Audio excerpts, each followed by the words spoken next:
At their core, human rights lay down in law what we know to be true in our hearts, that we should all have the right to live differently, to think differently, to love differently. They remind us that being different is not a sign of being lesser than someone else, that everyone matters. For over 100 years, Indian residential schools tried to assert a singular idea of what it meant to be worthy of dignity and rights in Canada. They stripped children from their families. They tried to break cultures and erase languages, and they were at the core of Canada's efforts to eliminate Indigenous peoples. Today, we know these schools to be instruments of genocide that took away so much from so many. At the Canadian Museum for Human Rights, we renounce the ideas of white supremacy and colonialism that led to the creation of these schools. And we recognize that there isn't just one idea of what it means to be Canadian. Instead, we rededicate ourselves each and every day to the idea of pluralism, that one vision of the good life is not inherently better than any other. The idea that all people in Canada are entitled to shape our community, Indigenous and non-Indigenous, those who can trace their family lines back hundreds or thousands of years on these lands, or those whose stories as Canadians are just beginning. We aspire to be a community of hope for all, a place where everyone is protected and empowered, where we hold up those in our community who are struggling, where we celebrate that which makes each of us unique, where we are inspired by passion and creativity in all forms. To reach that place, that vision of pluralism, we need to recognize when we have failed to live up to those ideals. That's why the film you're about to watch is so important. Childhood Denied shares the story of Indian residential schools through the voices of survivors, drawn from testimony given to the Truth and Reconciliation Commission of Canada. But it also shares the way in which systems of child welfare in Canada have failed Indigenous peoples over and over again. The film reminds us that pluralism is not an abstract concept or something we had to fight for in the past, but something we must uphold in our communities every day.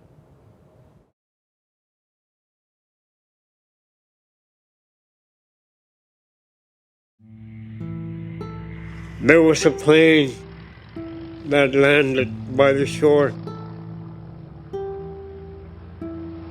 and the governments were picking up kids. I looked back at my parents, I said, I don't want to go.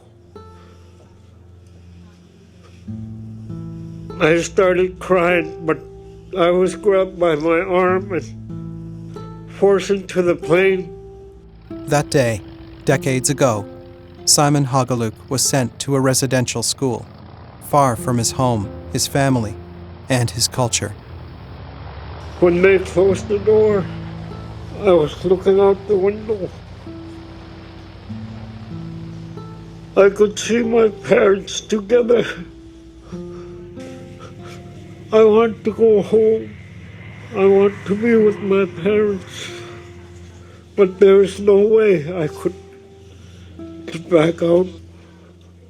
For more than 100 years, over 150,000 First Nations, métis, and Inuit children are taken from their homes by the Canadian government and placed in boarding schools.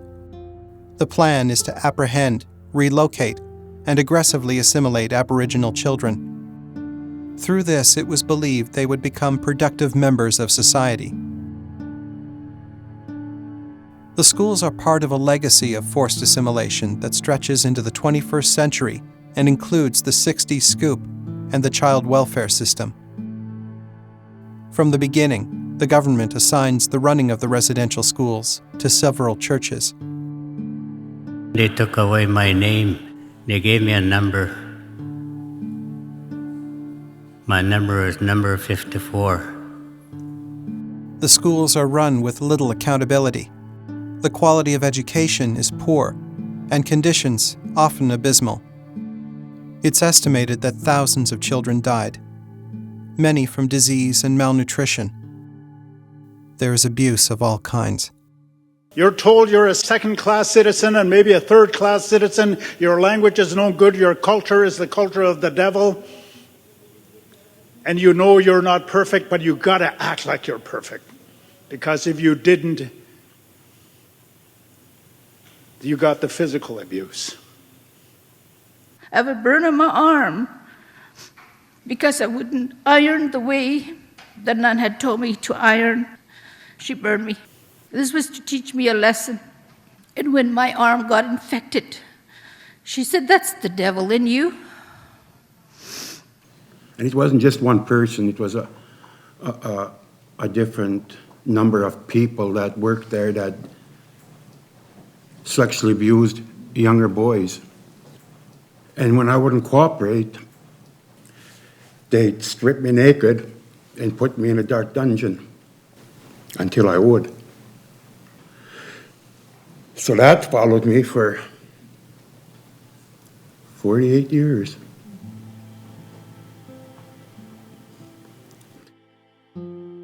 Yet even in the midst of this darkness, there are moments of light. One day, one of the brothers came over and asked me what size moccasins do I wear. "I got some skates for you, Jules. I want you to learn how to skate."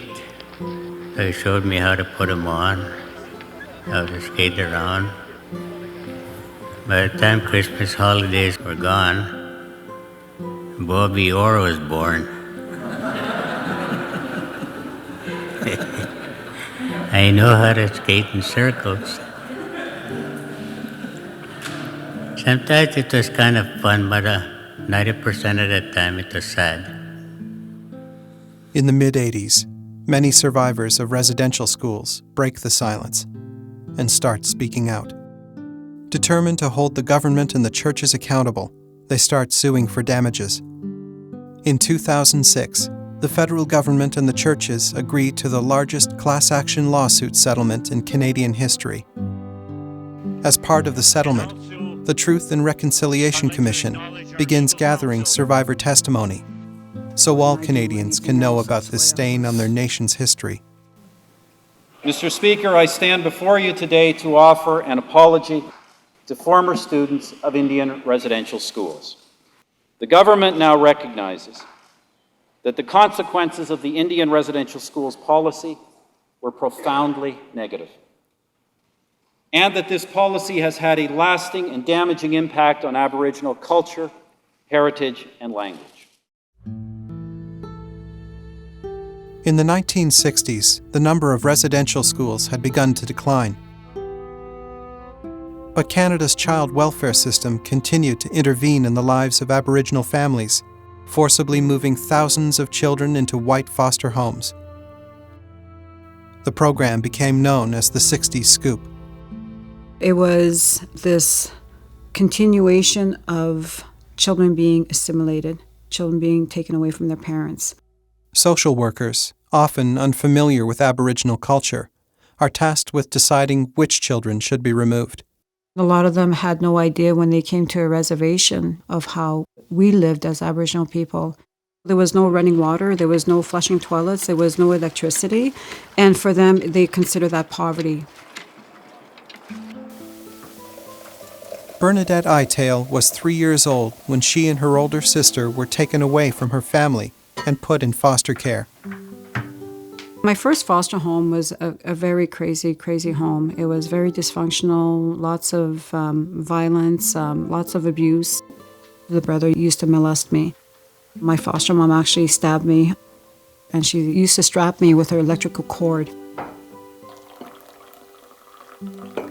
When I asked my foster mom, "How did I end up here?" She says, "Well, you were just a dirty little Indian. Nobody wanted you, so we took you in." It just tore a piece of me when she said that, because it just felt like I was just thrown away. I grew up feeling that I didn't have a place in this world. I had no idea that I was Cree, had no idea that we were the people of the land. I had no sense of identity at all about who I was. Today, Bernadette is the executive director of the Creating Hope Society, providing support and resources for survivors of the child welfare system. When we started talking about the 60 Scoop, I couldn't believe how many people started coming out and saying, "I grew up in child welfare, I grew up in child welfare." She sees that survivors, denied loving families and schooled in abuse, often pass the painful legacy on to their children and grandchildren. We bring our families together and we talk about how we can stop this cycle of child welfare. Fewer than 5% of the children in Canada today are Aboriginal, but they represent half of the 30,000 children currently in foster care. 3 generations of Angela Miracle Gladieu's family bear the scars of the system. Her grandparents are residential school survivors. Angela and her siblings were all sent to foster homes. You would hope that social workers would be there to help keep a family together, but instead they broke mine apart. Angela's mother tried to get her children back, but with no success.